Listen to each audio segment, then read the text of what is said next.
दरअसल आपको बता दें, लोकसभा चुनाव से पहले निर्वाचन आयोग ने राजनीतिक दलों को विशेष सलाह जारी की।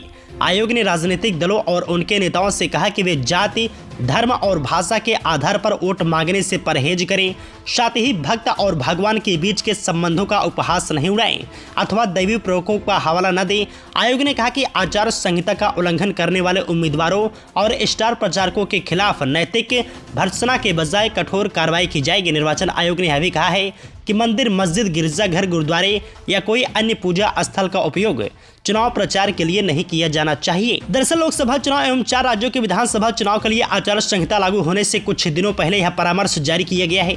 इसमें कहा गया है कि जिन स्टार प्रचारकों और उम्मीदवारों को पहले नोटिस मिला है, उन्हें आदर्श आचार संहिता के बार उल्लंघन के लिए कड़ी कार्रवाई का सामना करना पड़ेगा। मुख्य चुनाव आयुक्त राजीव कुमार ने हाल ही में इस बात पर जोर दिया था कि राजनीतिक दलों को ऐसे नैतिक और सम्मानजनक राजनीतिक विमर्श को बढ़ावा देना चाहिए जो विभाजन के बजाय प्रेरणा देते हो, व्यक्तिगत हमलों के बजाय विचारों को बढ़ावा देता हो।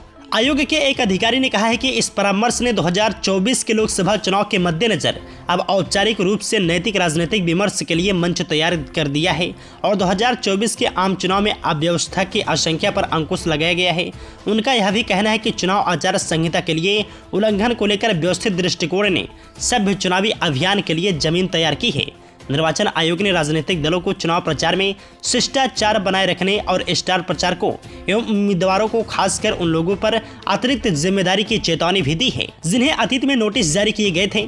उसने चुनाव अभियान के स्तर को मुद्दों पर आधारित बहस तक ले जाने का विभिन्न राजनीतिक दलों से आह्वान किया और कहा कि राजनीतिक दलों तथा उनके नेताओं को तथ्यात्मक आधार के बिना बयान नहीं देना चाहिए या मतदाताओं को गुमराह नहीं करना चाहिए। चुनाव आयोग ने राजनीतिक दलों और उम्मीदवारों से ऐसे किसी भी कार्य का कदम अथवा कथन से परहेज करने को कहा है जिसे महिलाओं के सम्मान और गरिमा के प्रतिकूल माना जा सकता है। उसने पार्टियों, उम्मीदवारों और स्टार प्रचारकों को चेतावनी देते हुए उन्हें मीडिया से असत्यापित और भ्रामक विज्ञापन देने से बचने के लिए कहा है।